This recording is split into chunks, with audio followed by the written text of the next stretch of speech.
Magandang gabi mga kaibigan. Ngayong gabi, panibagong serye ang ating pag-aralan. Natapos na natin yung 6 na sunod-sunod na mga topiko na magkatugma. Ngayong gabi, atin na namang pag-aralan ang pangalawang series ng ating pag-aaral. Ngayong gabi, ito yung title na ating pag-aralan, Saan Naroroon ang Mga Patay? At ito po'y napakagandang talakayan sapagkat ito po'y aming mai-assure, maring ngayon lang ninyo matutunan ang paliwanag na ito. Pero po ito'y matsusumpungan, ito po ang tamang paliwanag ng Biblia, ano ba talaga ang kalagayan ng mga patay. At siguro sa susunod na gabi atin ding pag-aralan ang paghuhukom ng Diyos. Sa Biblia mayroon pong 3 uri ng paghuhukom, mayroong 3 pieces of judgment. Bago ang pagdating ng ating Panginoon sa sanlibutan, mayroon pong tinatawag na investigative judgment. At ang pangalawang judgment, ang millennial judgment. At pangatlo po ang executive judgment. Matutunan din ninyo yan sa ating mga series sa susunod na gabi.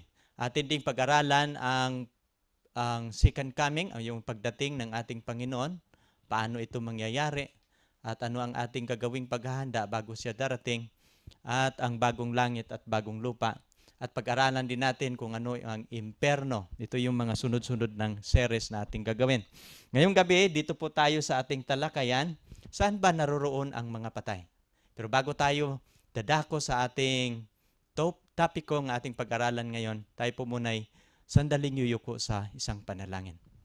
Dakila naming Diyos, maaari ba Ama na aming ipagkatiwala sa inyong mga kamay ang aming pag-aaral ngayong gabi. Sana ang lahat na nakikinig, makikinabang, mayroon silang matutunan, at sana sa pamamagitan nito ay matuto silang babasahin ang kanilang Biblia. Ano ba talaga ang nakasulat sa Biblia kung ano ang kalagayan ng patay. Ngayong gabi, pagpapalain ninyo ang bawat nanonood sa gagawin sa programang ito, yung media ministry, pagpapalain ang aming mga bahagi. Ganon din, Panginoon, ang mga makikinabang nito. Sa pangalan ng aming Panginoong Hesus. Amen. Okay, ito yung ating topic na ating pag-aralan. Ang title natin, Saan Naroroon ang Mga Patay? Saan ba talaga naroroon? Ito yung napakagandang topic. Ito karamihan sa mga tao. Sa kalagayan po natin ngayon, wala pong tao na mananatiling buhay na hindi makakaranas ng kamatayan. Kaya nga, lahat po tayo, doon po tayo papunta. Pero ito po, ano ba ang nakasulat sa Biblia tungkol sa mga patay? Mayroon pong sulat si Job, nakasulat po ito sa Job 14, versikulo 10. Ito pong sabi ni Job, no? Ngunit ang tao ay namamatay at natutunaw. Oo, ang tao nalalagutan ng hininga, at saan nandun siya? Ito yung tanong ni Job. Diba? Mapapansin ninyo, ang tao daw, sabi ni Job, namamatay, natutunaw. Ano ba ang kalagayan ng tao pagkatapos siyang mamatay? Siya po'y naaagnas, at ang matitira niya sa kanyang katawan, buto na lang. At ang tao nalalagutan ng hininga, sabi ni Job, pero ito yung tanong niya, saan nandoon siya? Maring ito din yon ang maraming katanungan, maraming mga misteryo na nababalot sa kalagayan ng mga patay. Pero ngayong gabi ay aming i-unveil ang mystery tungkol sa kalagayan ng patay. Mayroon po akong isang kwento. Mayroong isang tao, naglalakad siya. Bago lang siya sa lugar na yon, habang naglalakad siya sa daan, napapansin niya na gusto niyang mapuntahan yung lugar na hindi pa niya napuntahan. Hindi pala niya napapansin ang kanyang napupuntahan ay isang lugar na maraming mga mitso ng libingan. No? Na napapansin niya doon sa wall ang isang sulat na nakapaingganyo sa kanyang basahin. Habang siya papalapit doon sa wall ng isang cemetery, mayroong isang nakasulat doon na ang taong ito nag-iisip. Ito po yung nakasulat, no? At sabi doon sa nakasulat, kung ano ka ngayon, yan ako noon. Ito yung, kung saan ako ngayon, ito ang lugar na iyong pupuntahan. Ihanda mo ang iyong sarili sa pagsunod sa akin. No? Nang nabasa niya yung sulat na ganon, ay sabi niya, makahulugan itong sulat. Nang tininang niya ito sa ilalim ng sulat, ito po'y isang libingan, isang sementer, isang mitso. Kaya inulit niya uli pagbasa, binasa niya uli yung nakasulat, sabi nung sulat, kung ano ka ngayon, yan ako noon. Kung saan ako ngayon, ito ang lugar na iyong pupuntahan. Ihanda mo ang iyong sarili sa pagsunod sa akin. Nung nabasa niya ito, nag-iisip ang tao, sabi niya, oo nga no, ano kayang kalagayan ng taong namatay ito noon? So kumuha siya ng mga bato na sa sementeryo marami kang makukuhang mga batong maputi. So kumukuha siya doon ng mga bato na pwede niyang sumulat siya doon sa baba. Ito yung kanyang sulat. Sabi niya, ang pagsunod sa iyo, hindi ko sigurado hanggat malaman ko kung saan ka nagtungo. Ngayong gabi, maraming mga hindi nakakaunawa, hindi nakakaalam kung saan ba talaga naroon ang mga patay. No? Pero isa lang ang ating gagawin, alamin natin kung saan ba talaga nagtungo, saan ba talaga pupunta kapag ang tao mamamatay. No? Ito yung ating pag-aralan ngayon. Pero bago natin yan maintindihan, kailangan natin mayroong mga salita, terminolohiya sa Biblia na kailangan nating maunawaan, maintindihan, para pag maunawaan natin itong mga salitang ito, madali nating maintindihan. Ano pong sulat ni Apostol Pablo? Ito pong sulat niya sa unang Tesalonica 5:23. Sabi ni Apostol Pablo, at pakabanalin kayong lubos ng Diyos, din ang kapayapaan at ang inyong espiritu at kaluluwa at katawan ay ingatang buo na walang kapintasan sa pagpaparito ng ating Panginoong Hesukristo. Ito yung mga salitang dapat nating maintindihan ngayong gabi bago natin unawain kung saan papunta ang mga patay. Mayroong binabanggit dito si Apostol Pablo sa mga bahagi o mga sangkap ng tao na mayroon tayo. Ang tao, mayroon po siyang tinatawag na espiritu, mayroon po siyang tinatawag na kaluluwa, mayroon po siyang tinatawag na katawan. So mayroong tatlong bagay ang binabanggit ni Apostol Pablo. Ito, unawain natin itong tatlong mga bagay, itong katawan, kaluluwa, espiritu. Ito yung mga importante na ating matutunan. No? Atin madaling maunawaan kung saan naroon ang mga patay kung maunawaan natin ang salitang katawan. Ito yung mga sangkap ng tao. Ito yung espiritu at kaluluwa.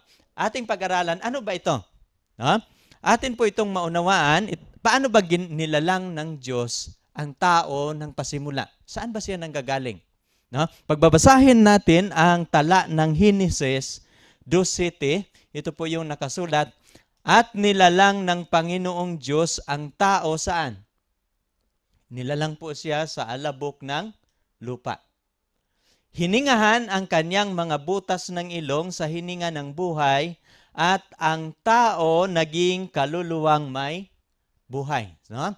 So, atin po ngayong natutunan sa Biblia na ang tao pala'y nilalang ito ng Diyos. Saan ang gagaling? Sa alabok ng lupa. At anong dinagdag ng Panginoon sa alabok ng lupa? Hiningahan ito ng hininga, ang hiningahan ang mga butas ng ilong, ng hininga ng buhay. At ito yung nagiging resulta, ang tao nagiging kaluluwang may buhay. Ating uulitin atin munang panoorin ito kung paano siya nilikha ng Panginoon ang tao. Lord God formed man of the dust of the ground and breathed into his nostrils the breath of life, and man became a living being. The Lord God planted a garden eastward in Eden, and there he put the man whom he had formed.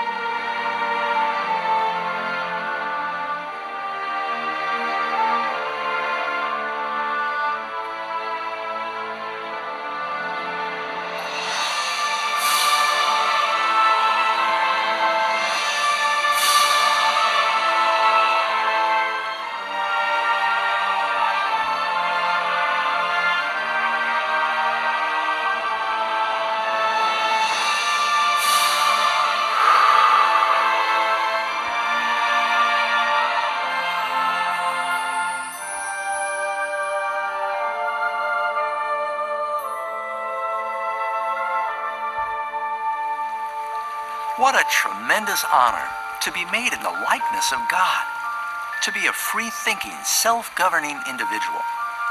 In the beginning, man was not aware of his nakedness. This was likely because prior to sin, he was clothed with glory and light.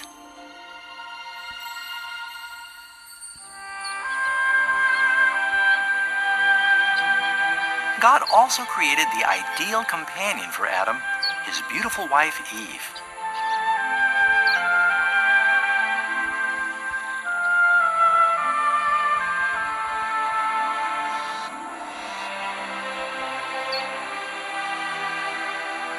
The joyful pair were placed in a magnificent garden, flawlessly designed to enhance their happiness. Okay. Atin pong natutunghayan kung paano ginawa ng Diyos ang tao doon sa Garden of Eden. Simple lang ang formula. At ito po yung formula ng paglalang ng tao. Nakikita ninyo kanina paano pinuporma. Ang paglalang ng Diyos sa tao, hindi katulad ng paglalang niya sa hayop, sapagkat ang hayop ay sa pamamagitan lang ng salita. Pero ang tao, higit o mahalaga ang kanyang pagkalalang sapagkat pinuporma siya ng Diyos. Ito po yung formula sa paglalang. Atin po yung nakikita kanina. Alabok ng lupa, hinuhugis siya ng Panginoon sa kanyang mga kamay. At ang dinagdag lang ng Panginoon, hininga ng Diyos. Ito po yung tinatawag na hininga ng buhay. Pinapasok sa butas ng kanyang ilong. Ito po yung formula ng paglalang ng tao. No? Paglalang sa tao. Ito po yung A, ito po yung alabok. Ang H, ito po yung hininga. Ito po yung formula niya, alabok plus hininga equals kaluluwa. Kaya nga, pagtitingnan ninyo, atin unawain mo na itong katawan, espiritu at kaluluwa. Dito po ito ating maunawaan sa paglalang. Ang alabok, ito yung bahagi ng Diyos. Ito yung pinakamahalagang elemento na kanyang ginagamit sa paglalang. Nang pinuporman niya itong alabok, mayroon lang siyang isang bagay na dinagdag at nagawa ang tao. Ito po'y hininga ng Diyos. At nang nabuhay ang tao, nang hiningahan niya ito, tinatawag niya yung tao na kaluluwang may buhay. No? Kung mayroon kayong mga Biblia, pwede ninyong ulitin. Nakasulat po yan sa Genesis 2:7. Now, ano ba itong ibig sabihin itong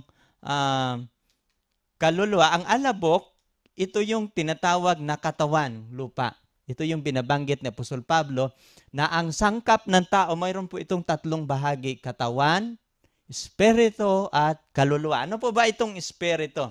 Ang sangkap ng espiritu, ito po yung hininga ng Diyos. At kung ating pag-aralan ang ibang mga talata sa Biblia, itong hininga ng Diyos, tumutukoy din ito ng espiritu. Na ang espiritu po dito, small letter, nagiging capital letter lang. Ito po yung tumutukoy sa espiritu ng tao. At ito yung hininga ng Diyos, ito yung espiritu. At ang pangatlo po, itong kaluluwang may buhay, ito po'y tumutukoy sa kaluluwa o taong may buhay. Kaya nga ito yung dapat nating maintindihan. Kaya nga ang tao, mayroon po siyang tatlong sangkap na tinatawag ni Apostol Pablo, katawan, espiritu at kaluluwa. Now, bibigyan ko kayo ng halimbawa, paano ba maintindihan natin ang mga bahaging ito? No? Maraming mga nag-aaral sa Biblia, hindi nila naintindihan kung ano ang binabanggit sa Biblia na kaluluwa. At dito po nalilito ang karamihang mga ngaral kung ano ba ang ibig sabihin ng kaluluwa. Pero pag titingnan natin ang formula ng paglalang, madali lang pong maintindihan. Ang kaluluwa po sa Biblia, hindi po ito tumutukoy sa bahagi ng tao na pagmamatay, aalis, hindi mahipo, hindi makikita, hindi po yung totoo. Sapagkat ang tinutukoy pong kaluluwa sa Biblia, ito pong nang pinaghalo ng Diyos ang alabok, dinagdagan niya ng hininga mula sa kanyang bibig, pinapasok sa mga butas ng ilong, ang taong alabok nagiging itong kaluluwang may buhay. Ito po yung formula ng paglalang. Kaya nga, itong alabok, ito yung katawang lupa ng tao. Ito yung kanyang body. At ito naman ang hininga ng Diyos, ito yung spirit. At ang resulta ng nagkakaroon ng combination of two, katawan plus espiritu, ang resulta equals kaluluwa. Bibigyan ko kayo ng example. Ang lamisa po, may siguro kayo nanonood ngayon, mayroon kayong lamisa sa inyong tahanan. Ang lamisa, dalawang bagay lang ang mayroon sa lamisa. No? Kahoy at pako. Napapansin ninyo, kapag kapag maggagawa kayo ng lamisa, dalawang bagay lang ang inyong kailangan. Pako at kahoy. Pero mapapansin ninyo, hiwalayin ninyo yung inyong lamisa, alisin ninyo ng pako, saan na ang lamisa? Sapagkat ganon din ang paglikha ng Panginoon sa tao. Ang paglikha niya sa tao, ito'y nagmula sa alabok, dinagdagan lang ng Diyos ng hininga, at ang tao tinatawag niyang kaluluwang may buhay. Kaya nga ang terminong kaluluwa ay byproduct of two formula ito at nagiging kaluluwang may buhay ang tao. So ang ibig sabihin ng kaluluwa, ito po'y tumutukoy sa taong may buhay. Na ngayon dito po tayo sa espiritu. Kaya nga sinasabi niya dito, ulitin po natin yung talata, Genesis 2:7. At nilalang ng Panginoong Diyos ang tao sa alabok ng lupa. Alabok siya ng lupa. Hiningahan ang kanyang mga butas ng ilong sa hininga ng buhay. At ang tao nagiging kaluluwang may buhay. Kaya nga, madaling pag-aralan sa Biblia, ano bang ibig sabihin ng espiritu? Ano bang ibig sabihin ng kaluluwa? Dito po tayo ngayon sa espiritu. Totoo po ba na ang espiritu, ito po'y hininga ng Diyos? Okay, dito po tayo. Pagbabasahin natin yung Job 27:3, ang espiritu po dito ay ang espiritu tumutukoy sa hininga ng Diyos na nagbigay buhay. Ito pong nakasulat sa Job 27:3, sapagkat ang aking buhay ay buo pa sa akin, at ang espiritu ng Diyos ay na sa mga butas ng aking ilong. No? Napapansin ninyo, paano ba ginawa ng Diyos ang tao? Nang hinugis niya ang alabok, wala pa itong buhay, lupa talaga ito. Pero nang hiningahan niya ito, nabuhay ang tao, kaya nga sabi ni Job, sapagkat ang aking buhay buo pa sa akin. Ang buhay ng tao nasa sa kanya, pero ang espiritu ng Diyos saan? Sabi niya, ang espiritu ng Diyos nasa butas ng aking mga ilong, sapagkat nung hinipan ito ng Diyos, nabuhay ang tao, at yung hininga ng Diyos, tinatawag ito sa Biblia na spirit. No? It is man's spirit, it is the breath of God, no? Sa paglalang, pero nagiging espiritu ito sa tao. Kaya nga pagbuhay ang tao, ang espiritu ng tao ang espiritu ng Diyos nasa mga butas ng kanyang ilong. May mga sulat si Santiago, no? Ano bang mangyayari kapag ang tao walang espiritu? Ito po, sapagkat kung paano ang katawan na walang espiritu ay patay. Ito yung sulat ni Santiago, at ganun din ang pananampalataya na walang gawa, patay. Ito yung sulat niya. Kalahati lang dito ang ating pag-aralan. May binabanggit ang Biblia na ang buhay ng tao, ito po'y kapirasong hininga lang ng Diyos, at ito po'y tinutukoy sa Biblia na espiritu. Kaya nga, pag nagsasabi ang Biblia na espiritu o hininga ng Diyos, isa lang ang ibig sabihin niyan. Ang hininga ng Diyos na nabubuhay ang tao, ito po'y galing o ito po'y tinutawag sa Biblia na espiritu.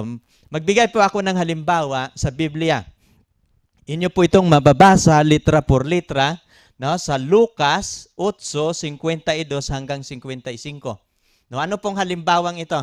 Marami pong binuhay ang Panginoon. Mayroon po ang nalaman ko, mayroon po tatlo siyang binuhay sa kanyang kapanahonan.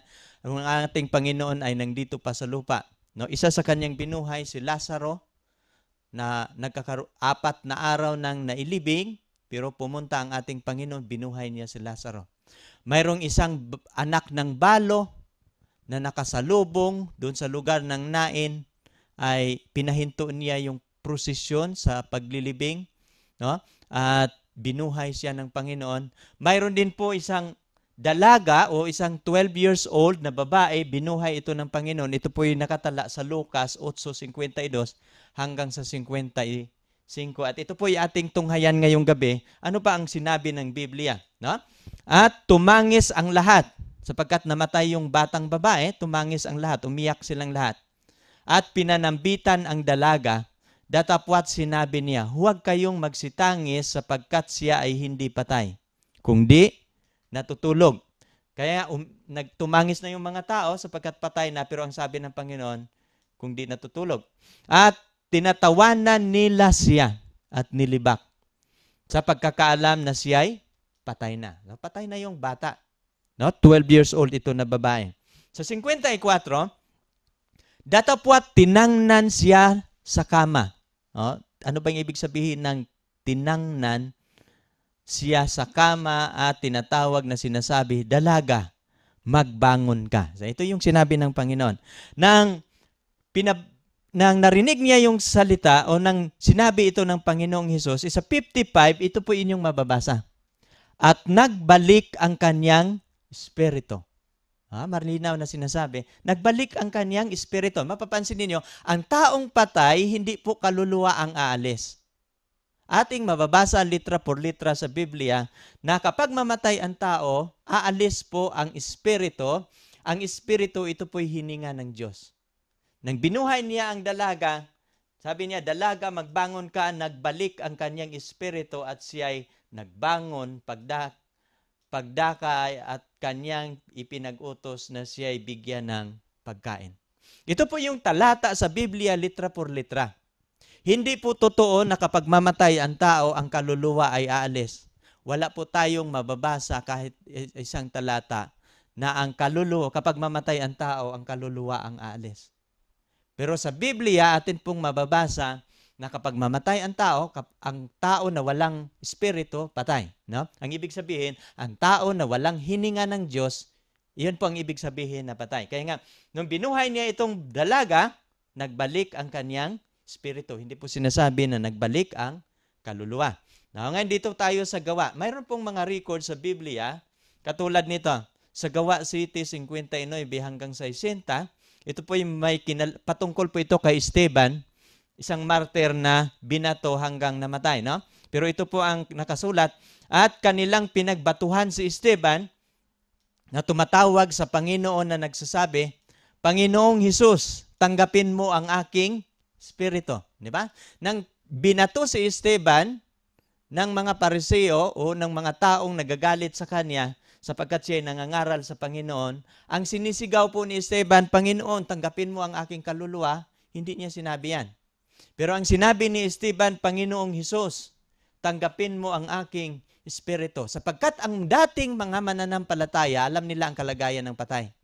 Hindi ang kaluluwa ang aalis sa katawan, kundi ang hininga ng Diyos, ito po itinutukoy ng ating mga mananampalataya noon, ito po ay espiritu.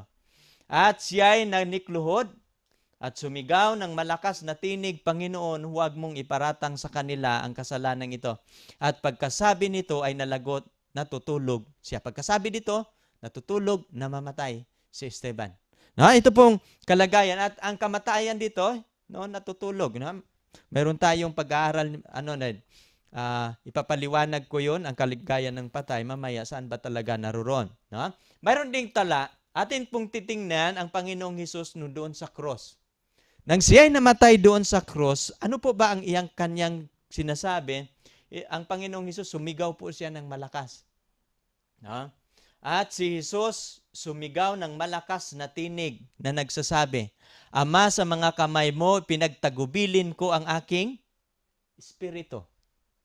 At pagkasabi nito, nalagot ang kanyang hininga. Napapansin ninyo, nang bago mamatay, kahit si Jesus Christ, ang sigaw po niya, Ama, sa mga kamay mo, pinagtagubilin ko ang aking espiritu. Napapansin ba ninyo, binanggit ba ng Biblia na kaluluwa?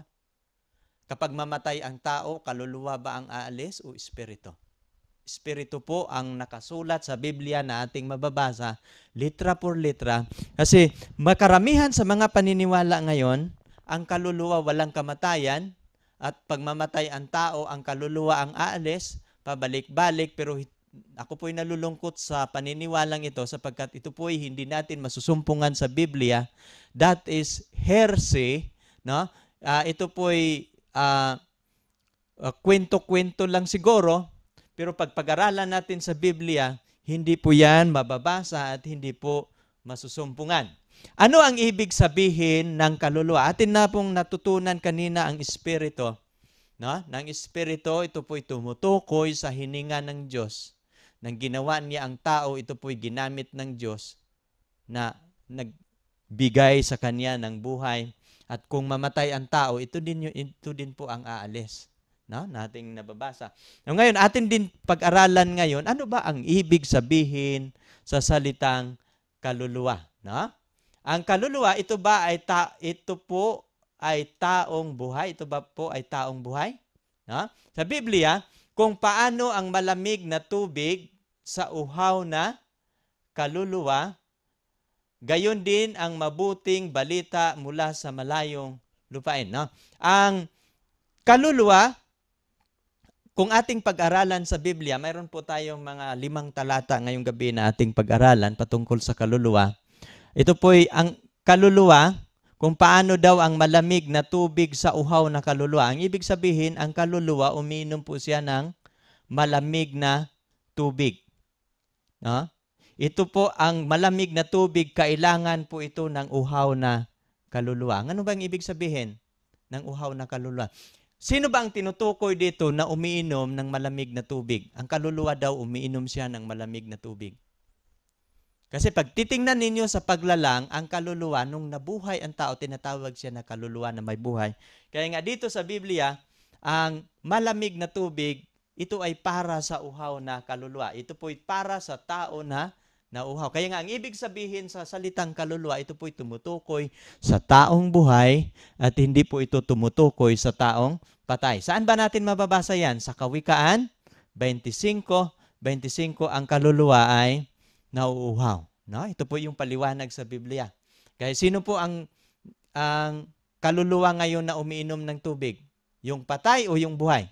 No? Yung buhay po ang umiinom ng malamig na tubig. Dito sa Kawikaan 19:15, ito yung nakasulat, katamaran ay nagbabaon sa mahimbing na pagkatulog at ang tamad na kaluluwa magugutom. No, ano po ang binabanggit ng talata kung mayroon kayong mga Biblia sa inyong tahanan? Kaya pag mayroong mga ibang version, ito po yung nakasulat, yung kaluluwa, tumutukoy po yun sa tao. Kasi bagamat tao o kaluluwa, pareho lang yan ang ibig sabihin. Hininga ng Diyos at Espiritu, pareho lang din po ang sabihin. So kaya nga ang taong tamad, ang tamad na kaluluwa, nagugutom. Kaya po ang kaluluwa, ito yung pangalawang paliwanag, ang kaluluwang tamad ay ito yung binabanggit ng Biblia, magugutom. No? Ito bang ang kaluluwang ito tinutukoy dito, hindi po ang tinutukoy dito ay mga taong patay. Ito po tinutukoy dito ang kaluluwa ay taong buhay na tamad na nagugutom. Pero ang sinasabi ng Biblia, kaluluwa ang sabi ng Biblia patungkol po sa mga taong tamad. No? Dito po, ang matuwid, kumakain hanggang sa kabusugan ng kanyang kaluluwa. Ito po ay nakasulat sa Kawikaan 13:25. Ang matuwid daw na tao kumakain hanggang sa kabusugan ng kanyang kaluluwa. Ang ibig sabihin, ang kaluluwa daw, kaluluwa, kumakain, nabubusog. No, napapansin ninyo, mayroon po bang mga patay, marami siguro kayong mga kamag-anak na matagal ng patay, pero mayroon bang mga kaluluwa o mayroon bang mga patay na kumakain sila at nabubusog? No? Kasi sapagkat hindi po yun ang tinutukoy ng Biblia na ang mga taong patay, yun yung tinatawag na kaluluwa ay ang tinatawag na kaluluwa sa ating pag-aaral. Ito po yung mga talata, pwede ninyo yung i-review sa inyong mga Biblia. Mapabasa po yun litra por litra. Ito po yung mga patungkol sa kaluluwa. Ito yung sa Kawikaan din. Sa Kawikaan 11:25, ang kaluluwang mapagbigay, at ay tataba, at siyang dumidilig ay madidilig din. Ito yung, napapansin ninyo dito ang binabanggit, ang kaluluwang mapagbigay. No? Ang kaluluwa, mapagbigay din siya. No? Ano bang tinutukoy dito na kaluluwa na mapagbigay? Ito po yung tumutukoy sa tao, na kapitbahay ninyo, kasama ninyo sa bahay, mga kaibigan ninyo na nagbibigay. No? Ito yung binabanggit na ang kaluluwang mapagbigay tataba. sapagkat ang Panginoon nalulugod sa kanila, katulad sila ng dumidilig, ngunit nadidilig din. Ito po ang binabanggit sa Biblia na ang kaluluwa. Kaya nga pagbabasahin ninyo sa Biblia, ano bang ibig sabihin ng kaluluwa? Tumutukoy po ito sa mga buhay na tao. Sapagkat ang kaluluwa sa Biblia, ito po'y patungkol sa mga buhay na tao at hindi po ito sa mga patay. Dito tayo. Kaya nga ito yung ating dapat maintindihan. Kaya nga sa formula sa tao, alabok plus hininga equals kaluluwang may buhay. Iyon ang sinasabi ng Biblia paano nilalang ang tao. Ito din, ang alabok, no? Ito yung katawan o ito din yung espiritu, ang hininga ito din yung espiritu. Kaya ang alabok plus espiritu equals taong buhay. Kaya naintindihan na natin kung ano ang ano ang mga bagay, ano yung espiritu, ano yung kaluluwa. Atin na itong nababasa sa Biblia at atin na po itong naintindihan. Now, ngayon dito tayo sa maraming nagsasabi, no? Marami akong mga tao na kasalamuha, mga kaibigan, no? Na naririnig ko sa mga sinasabi ng mga tao. Ito yung sinasabi nila. Ang kaluluwa daw ay hindi mamamatay. Totoo ba yan? Ang kaluluwa walang kamatayan. Totoo ba na ang kaluluwa ay hindi mamamatay, walang kamatayan? Kung ito po'y tumutukoy sa taong buhay, mamamatayan. Pero mayroon bang talata sa Biblia na ating mababasa na ang kaluluwa mayroong kamatayan? Kung mayroon kayong mga Biblia sa inyong mga tahanan, ito po ang talata. Ezekiel 18:4 at saka 20. Inyo pong babasahin ang nakasulat kahit anong bersyon. No? Lahat ng kaluluwa ay akin. Ang kaluluwa ng Ama, kaluluwa ng Anak ay akin. Ang kaluluwang nagkakasala, anong sabi? Mamamatay. Hindi po totoo na ang kaluluwa walang kamatayan. Sapagkat sa Biblia, ang kaluluwa na nagkakasala, ito pong sinasabi ng Panginoon, mamamatay. Ang kaluluwang nagkakasala, mamamatay. 2 beses niyang inulit yan sa 20. Ang kasamaan ng Ama o ang anak ay hindi magdadanas ng kasamaan ng ama o magdadanas man ang ama ng kasamaan ng anak. Ang katuwiran ng matuwid ay sasa kanya at ang kasamaan ng masama ay sasa kanya. Ilang beses binabanggit sa Biblia na ang kaluluwa mamamatay. Kaluluwang nagkakasala, mamamatay. 2 beses po itong binabanggit. Kaya nga, hindi po ito aksidenteng nakasulat sa Biblia na ang kaluluwa mayroong kamatayan. Ito yung tunay na kalagayan ng kaluluwa sa harapan ng Panginoon. At ang Panginoon mismo ang nagsasabi na ang kaluluwa na nagkakasala, mamamatay. Hindi po totoo sa Biblia na hindi po totoo ang paliwanag na sinasabi ng karamihan na ang kaluluwa walang kamatayan. Wala po yun sa Biblia na ang kaluluwa walang kamatayan. Ito po ang nakasulat sa Biblia, sino lang ang walang kamatayan. Naalala ba ninyo yung aking paliwanag sa sa pangalawang gabi o pangalawa kong topic na sinasabi ni Satanas, no? Na sabi ng Diyos, sa araw na kayo'y kakain, mamamatay kayo. Pero anong sabi ni Satanas? Tunay na hindi kayo mamamatay. Ang doktrina ni Satanas, isa sa kanyang doktrina na dapat nating maunawaan at maintindihan, isa sa mga doktrina ni Satanas yung immortality of the soul. Na ang isang doktrina niya, pinapaniwala niya ang tao sa pasimula na ang tao walang kamatayan. Na kahit siya ay mamatay, ang kaluluwa niya mananatiling buhay, pero hindi po yun totoo. Sapagkat ang sinabi ng Diyos, sa araw na kayo'y kakain, kayo'y walang pagsalang mamamatay. Kaya nga ang tao, hindi po totoo na ang tao walang kamatayan. Ang tao, mayroon po siyang kamatayan. Sino lang ba ang walang kamatayan sa Biblia? Ito pong sulat ni Apostol Pablo, unang Timoteo 6:16, ito po nakasabi, na siya lamang ang walang kamatayan. Sino ito? Na nananahan sa liwanag na di malalapitan, di makikita ng sino mang tao, o makikita man sumasakanya nawa ang kapurihan, paghaharing walang hanggan, siya nawa. Sino yung walang kamatayan? Ang walang kamatayan sa Biblia, Diyos lang. Si Diyos lamang ang walang kamatayan. Alam niyo si Lucifer, siya po'y nandito sa lupa ngayon, nagiging Satanas na siya. Pero mayroon po atin pong pag-aralan na si Lucifer sa Biblia, mayroon po siyang kamatayan. No?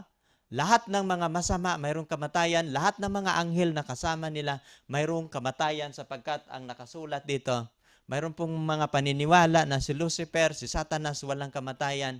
Sa susunod nating talakayan, itatapik po natin paano ba ang kahantungan ng Lucifer o yung Satanas na nandito sa lupa. Patunayan namin sa Biblia na sa katapusan ng sanlibutan, no, pagkatapos ng paghuhukom, sa executive judgment, si Satanas po ay magiging abo sa ibabaw ng lupa. No? Itong abangan ninyo ang mga susunod nating topic sapagkat aming ipapaliwanag yun sa inyo kung ano ang patutunguhan ni Satanas na kalaban ng Diyos. No? Ano ang mangyayari pagka mamatay ang tao? Dito tayo sa ating topic na dapat nating maintindihan kasi ang ating topic ngayong gabi ay patungkol po ito sa kalagayan ng patay. Ang ating topic, saan ba naruroon ang mga patay? Ito po ay ating sasagutin ng mga katanungan. Ito po yung, kaya nga atin lang inuunawa para maintindihan natin, kapag mamatay ang tao, maintindihan natin kung saan siya pupunta. Now, ngayon, ating pag-aralan ngayon, kung anong bang mangyayari kapag mamamatay ang tao. Sa awit 146, verse 4, ang sabi dito, ang hininga niya ay pumapanaw, siya ay manunumbalik sa kaniyang pagkalupa. No? Ang hininga, ang tao, pag mamatay ang tao, hininga lang niya ang aalis. Ito yung espiritu. Ano daw? Ang anong mangyayari sa hininga? Pumapanaw. At saan siya babalik? Manunumbalik siya sa kaniyang pagkalupa. Kaya nga sa Biblia, ang kaluluwa, pag mamatay, ito po siya ay babalik sa lupa. Yung kaluluwa, yung tao yan na mamatay, babalik siya sa lupa. Ang hininga lang niya ang pumapanaw. Na, ano bang sinabi ng Diyos na nagkakasala si Adan? Na mababasa natin dyan sa Genesis 3:19, sa pawis ng iyong mukha ay kakain ka ng tinapay, hanggang sa ikaw ay mauuwi sa lupa. Sapagkat dyan ka kinuha, sapagkat ikaw ay alabok, at sa alabok ka uuwi. Ito yung sinasabi ng Panginoon. Ito yung deklarasyon ng Diyos nang nagkakasala ang tao. Sa pawis ng iyong mukha, kakain ka ng tinapay, hanggang sa ikaw ay manunumbalik sa iyong pagkalupa, sapagkat ikaw ay alabok, sa alabok ka uuwi. Ito yung sinabi ng Diyos. Kaya nga, lahat ng tao na mamatay, saan siya pupunta? Alabok. No?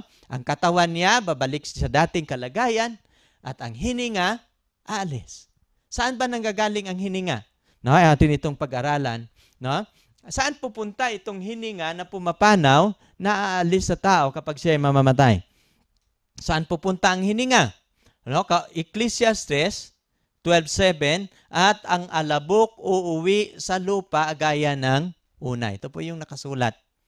At ang espiritu ay babalik sa Diyos na nagbigay sa kanya. No? Saan babalik yung espiritu? Saan babalik yung hininga? Ito po ay babalik sa Diyos. I-report na. Hindi sinasabi na mayroong mga paniniwala na kapag ang taong masama pupunta sa langit at pupunta sa impyerno, pag ang taong mabuti pupunta sa langit. Hindi po natin yan mababasa litra por litra sa Biblia. Ang mababasa natin litra por litra kapag mamamatay ang tao, uuwi siya sa lupa gaya ng una. Manunumbalik ang dalawang bahagi sa kanyang pinanggalingan. Ang tao kasi nanggagaling sa dalawang bahagi. Ang katawan, uuwi sa alabok, na gaya ng una. At ang espiritu, yung hininga, babalik sa Diyos na nagbigay sa kanya. Kaya bawat taong mamamatay, lahat ng hininga babalik sa Diyos. At nalalaman ng Diyos na siya ay patay na sapagkat manunumbalik sa kanya ang kanyang hininga. Now, ngayon, ang pangalawa nating tanong, no? May alam ba ang mga patay? No? maraming nung ako'y bata pa, ay namatay ang aking papa sa edad na 10 taon. Ako po'y grade 3 sa kapanahonang yon. Sabi ng aking tiyo, ang iyong papa na inilibing ay 2 araw pa niya malalaman na siya'y namatay. After 3 days ay nalalaman na niya na siya'y patay. No? Babalik siya after 3 days, saka na siya babalik sa inyong bahay. No? At siya'y paggala-gala pa muna hanggang 40 days. Pag after 40 days, aakyat na siya sa langit. Yun yung mga paniniwala ng aking mga magulang doon. Yung mga tiyuhin, yun yung paliwanag ng aking tiyuhin. Pero nabasa ko sa Biblia, no, nang pinag-aralan ko ang Biblia, saan ba talaga naroroon ang mga patay? Ako po'y namangha, sapagkat ang nakasulat sa Ecclesiastes, pwede natin basahin ng sabay, no? Sapagkat nalalaman ng mga buhay na sila'y mga mamatay. Mga matay. Ngunit hindi nalalaman ng patay ang anumang bagay ni mayroon pa man silang kagantihan, sapagkat ang alaala sa kanila ay nakalimutan. Nalalaman daw ng mga buhay na sila'y mamatay, katulad natin. Alam natin na tayo'y mamatay. Pero ang patay, ito yung sabi dito, ngunit hindi nalalaman ng patay ang anumang bagay. Sa Biblia, wala nang alam ang patay. No? Mayroon pa silang kagantihan sapagkat maging ang alaala nila nakalimutan, maging ang kanilang pag-ibig, gaya ng kanilang pagtatanim. Kung sila magsasaka, nagtatanim sila, nalimutan na yan. Ang kanilang pananaghili, nawala ngayon. At wala man silang anumang bahagi, magpakailanman sa anumang bagay na nagawa sa ilalim ng araw. Wala na silang pakikialam. So, nababasa natin litra por litra na ang patay sa Biblia walang alam. Ha? Ang mga patay lang ang mga buhay lang ang mayroong alam, pero mga patay walang alam. Lahat nakalimutan. Kaya sa verse 10, anuman ang masusumpungan gawain ng iyong kamay, gawin mo ito ng may kapangyarihan habang buhay pa. Sapagkat walang gawa ni katha man o kaalaman man, karunungan man sa Sheol na iyong paruroonan. Ang Sheol dito, ito po yung Hebrew word, tumutukoy po ito sa libingan. No? Walang karunungan sa iyong pupuntahan sa Sheol na iyong paruroonan. No? Dito tayo, makapagpupuri ba sa Panginoon ang patay? Kung ang patay, maraming nagsasabi, lahat ng mga relihiyon, kahit may mga kaibigan ako na mga Protestant, sabi niya, mayroon kaming dinadalaw na patay at isa sa mga pastora nila nagsasalita, ang ating kapatid ay nasa piling na ngayon ng Diyos. No? At nagpupuri na sa kanyang harapan. Pero nang pinag-aralan ko ang Biblia, ay hindi pala makapagpupuri ang patay.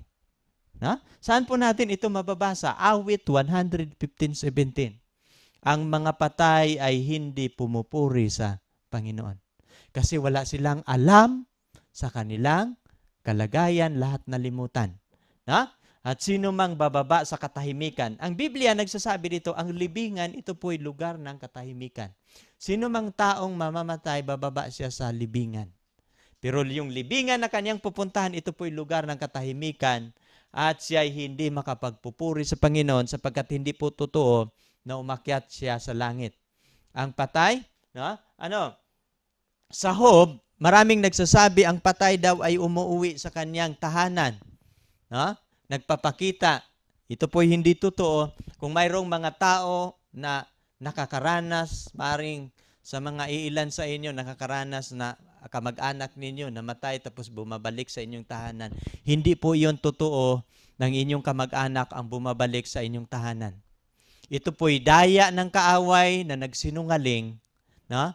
At ito po'y gawain ng kaniyang mga anghel, espiritu na kalaban ng Diyos na gumagawa ng maling doktrina para ililigaw ang turo ng Panginoon. Sa maling turo, papaniwalain niya ang buong sanlibutan ng tao walang kamatayan.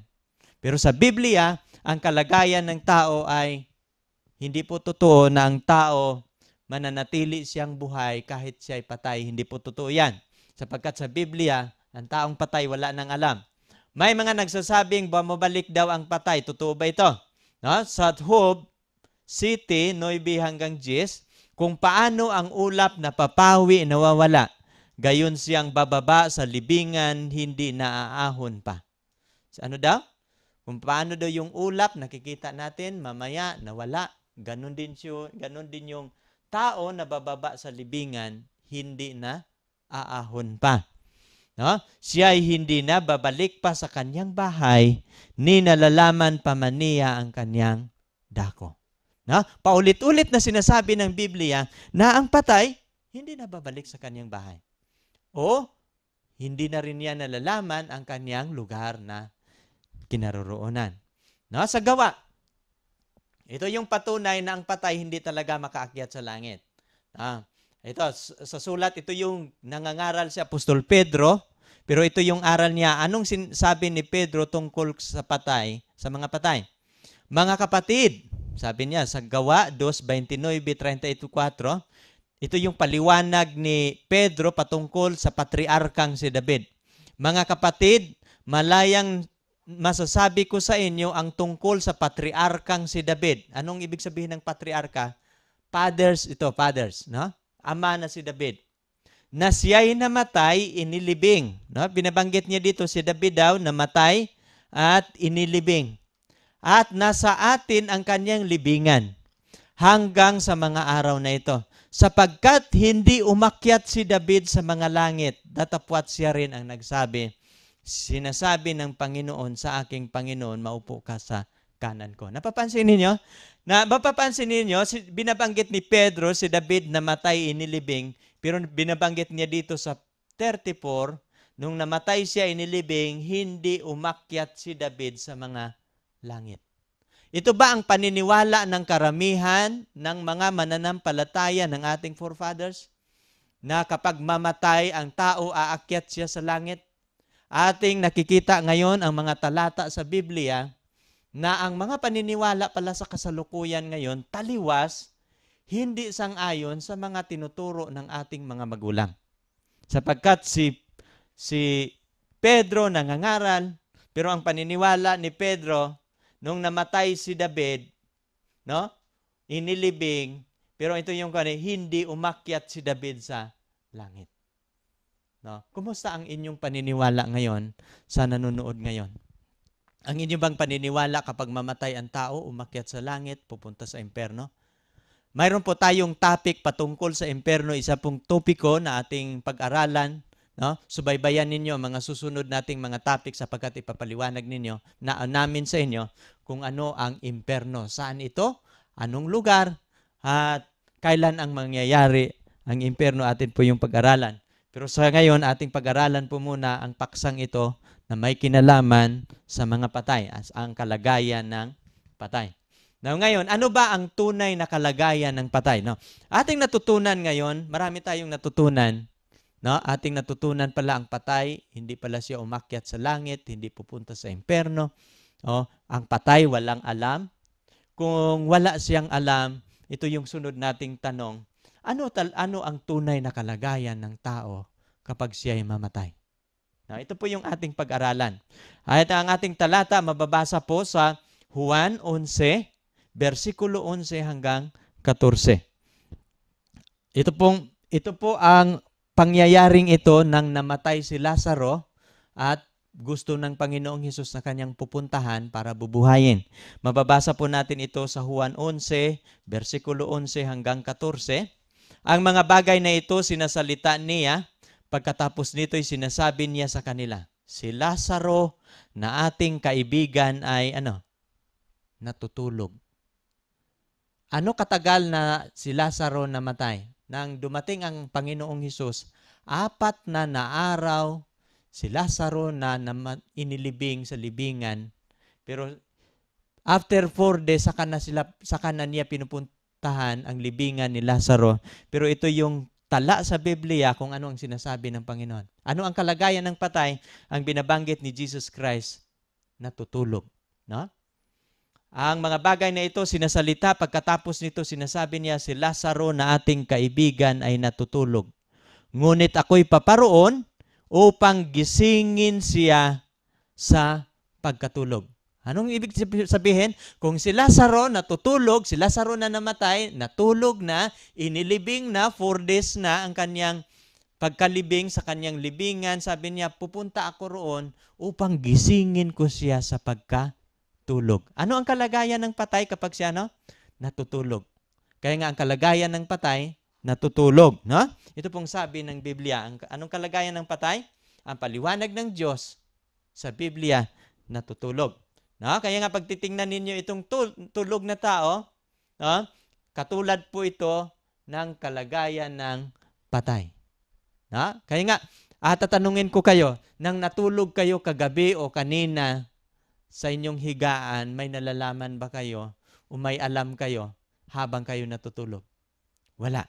Yan ang sinasabi ng Biblia. Kapag mamatay ang tao, hindi siya aakyat sa langit, hindi din siya pupunta sa impyerno, nasa kanyang libingan, ang kanyang kalagayan, natutulog.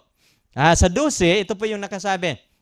Sinasabi nga ng mga alagad sa kanya, Panginoon, kung siya'y natutulog, siya'y gagaling.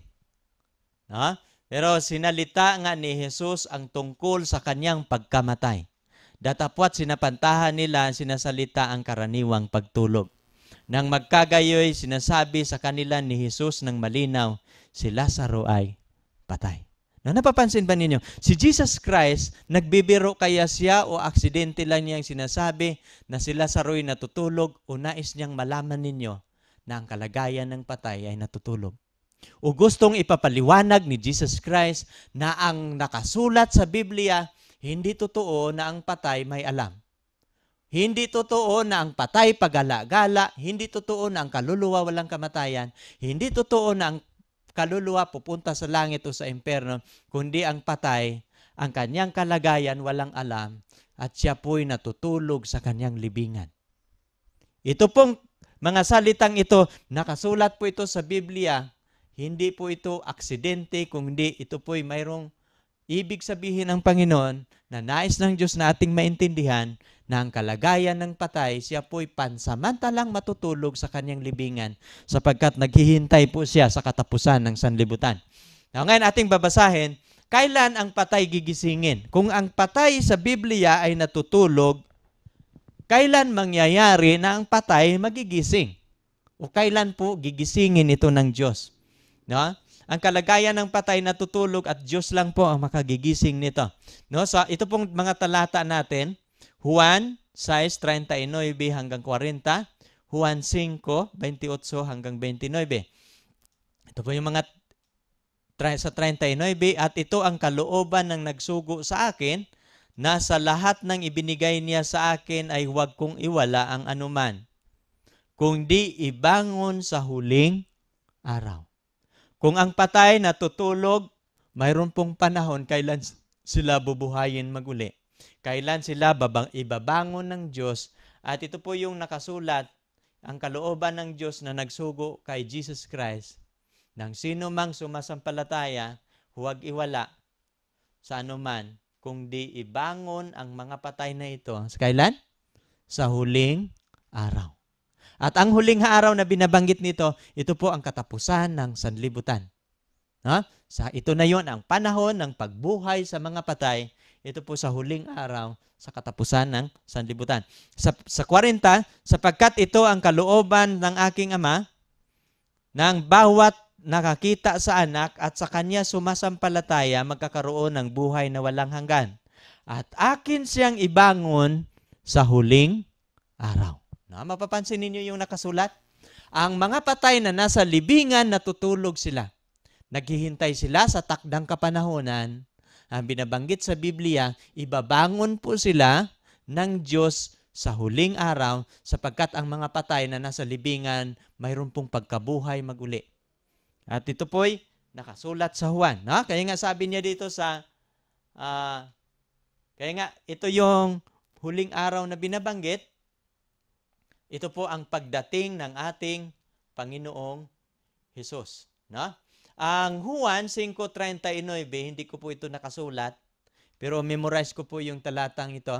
Huwag ninyong ipangtaka, huwag ninyong ipagigilalas, sapagkat darating ang araw na ang mga patay na nasa libingan ay magigising. Ito pong nakasulat ng talata pag mayroon kayong mga Biblia. Ang iba, sa pagkabuhay na mag-uli sa buhay, ito yung unang maranasan. Ang iba naman sa pagkabuhay na mag-uli sa paghatol. Kailan yan mangyayari? During the second coming of Christ. Ang pagkabuhay sa mga patay, yun po yung mangyayari sa muling, sa ikalawang pagdating ng ating Panginoong Hesus. Ito po ang kaarawan, kailan sila bubuhayin maguli ng ating Panginoon. Nakikita ninyo yung mga tao na nasa kanilang libingan. Ito po yung tinatawag na the resurrection morning. Ang mga tao sa kasalukuyan, nahihiwalay tayo sa ating mahal sa buhay sa pamamagitan ng kamatayan. Pero hindi po ito ang huling wakas ng ating kalagayan. Mayroon pang resurrection morning na tinatawag kapag ikaw ay mananampalataya, mayroong pagkakataon na ikaw bubuhayin uli. Mayroong pagkakataon yung mahalin nyo sa buhay, makakaranas ng pagbuhay ng Panginoon. At ito po'y binabanggit sa Biblia, bubuhayin sila sa huling araw. At ang pamilya na nagkahiwalay, magkakita uli. At sila po'y dadalhin sa langit na bayan. Ito pong mga tao na sasalubong sa Panginoon, buhay man o patay, na madatnan silang magiging karapat-dapat. Ito po yung nakasulat sa Juan. Huwag ninyong ipanggilalas ito sapagkat dumating ang oras na ang lahat na nasa libingan makakarinig ng kanyang tinig. Saan makakarinig yung mga patay? Nasa libingan, sa pagdating ng Panginoon, mapakinggan ang kanyang tinig. At ito yung mangyayari. At magsisilabas. Saan sila nagsisilabas? Sa libingan. Magsisilabas ang mga nagsisigawa ng mabuti sa pagkabuhay na mag-uli sa buhay. At ang mga nagsisigawa ng masama sa pagkabuhay na mag-uli sa paghatol.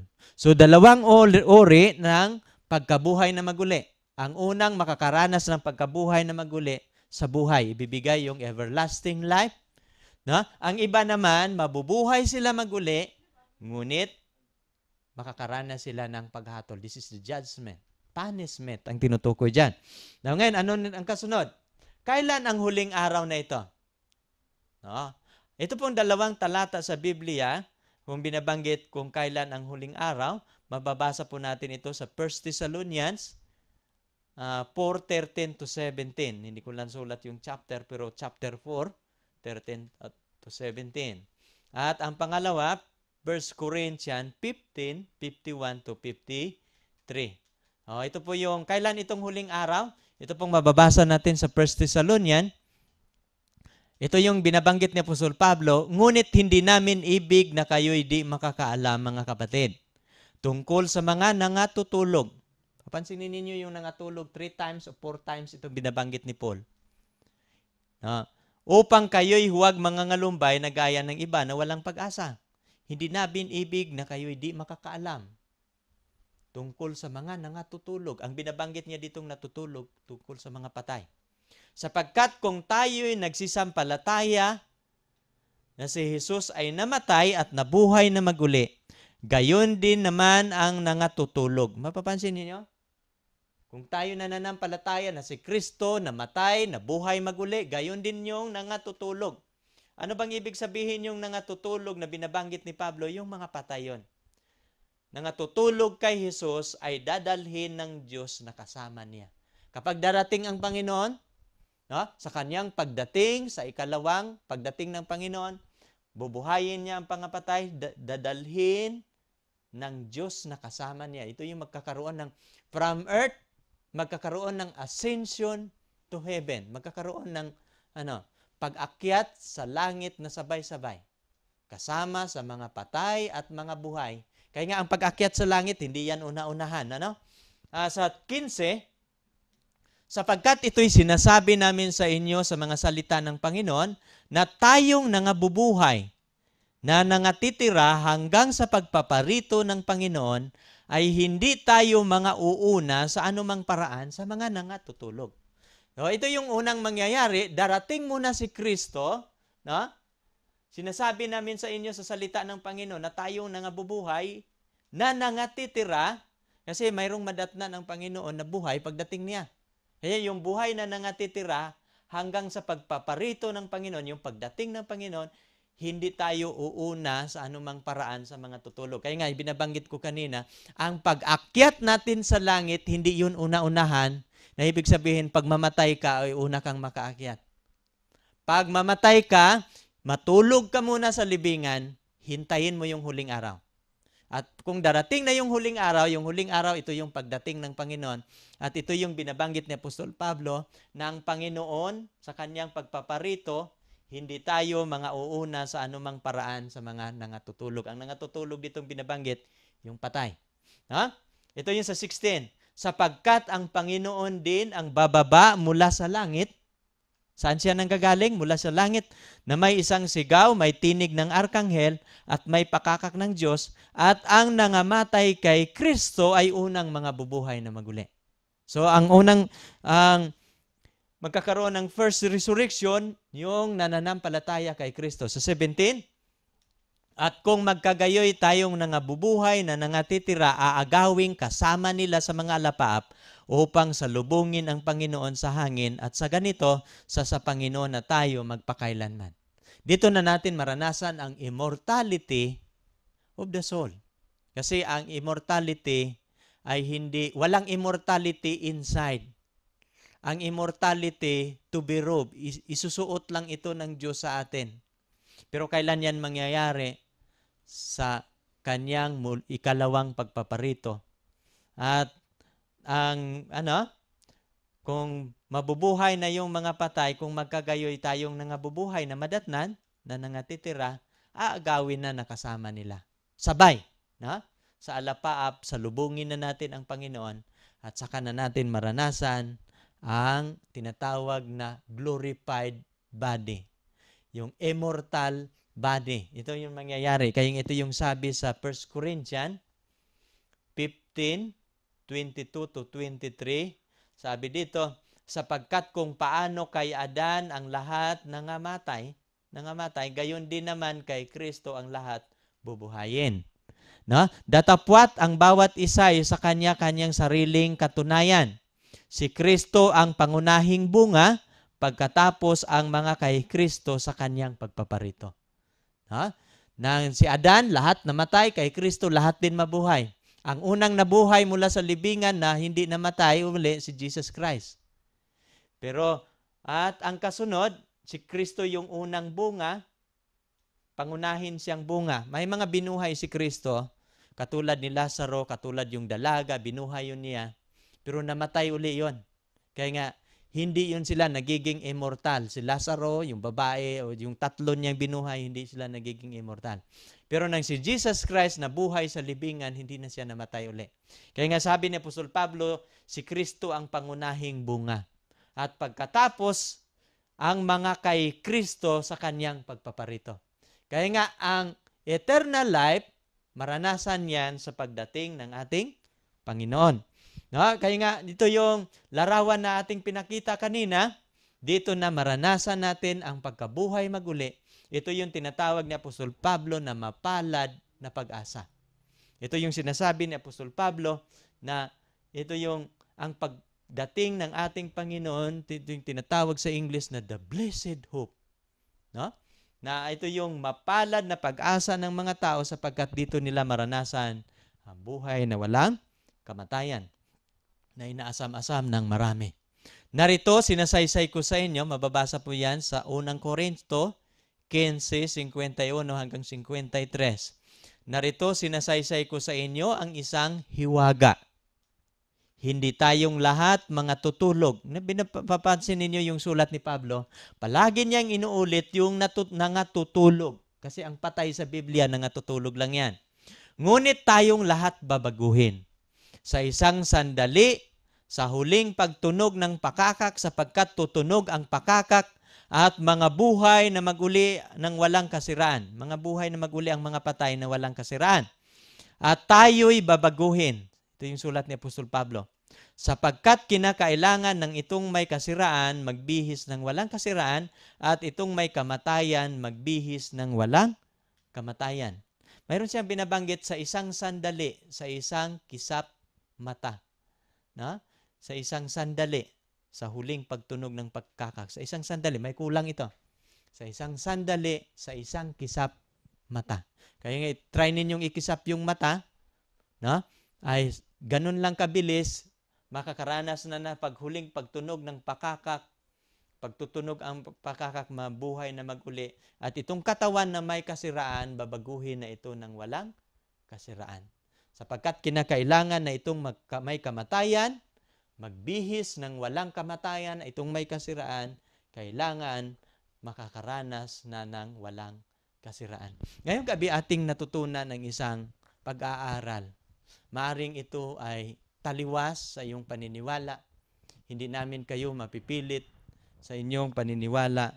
Pero wala na tayong ibang paraan. Kung inyong hahanapin ang katotohanan, ito po yung malinaw na sinasabi ng Biblia, ano po ang kalagayan ng mga patay.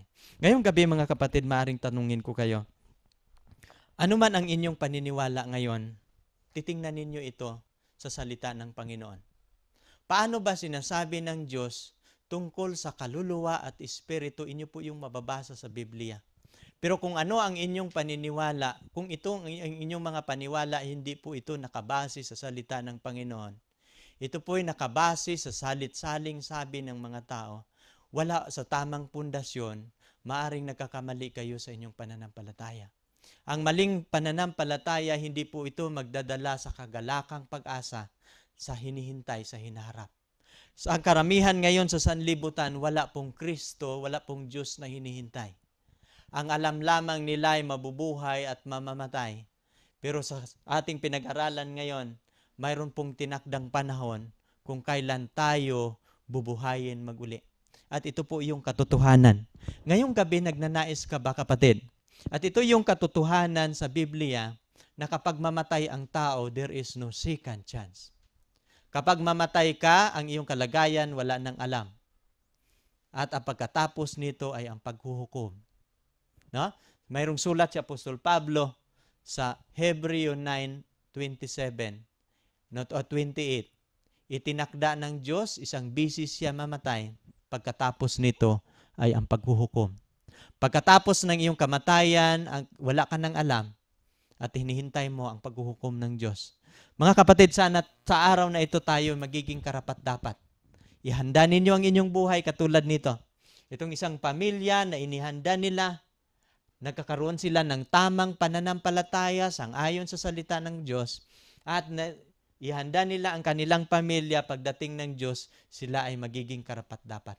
Ngayong gabi, nagnanais ka ba na umpisahang itatalaga muli ang inyong buhay? No? Isang katotohanan inyong natutunan ngayong gabi. Pero ito po'y katotohanan na hindi natin mababali sapagkat ito po'y nakasulat sa Biblia. Nakikita ninyo itong mag-asawa, nung habang sila'y ipinanganak ang kanilang anak ay namatay, nung sila ay nabuhay maguli, mayroon pong talata sa Biblia na ang mga patay na mga bata, ibabalik ito sa kanyang magulang sa pagdating ng araw. No? Maaring ang inyong kalagayan ngayon, mayroon kayong mahal sa buhay na nawala.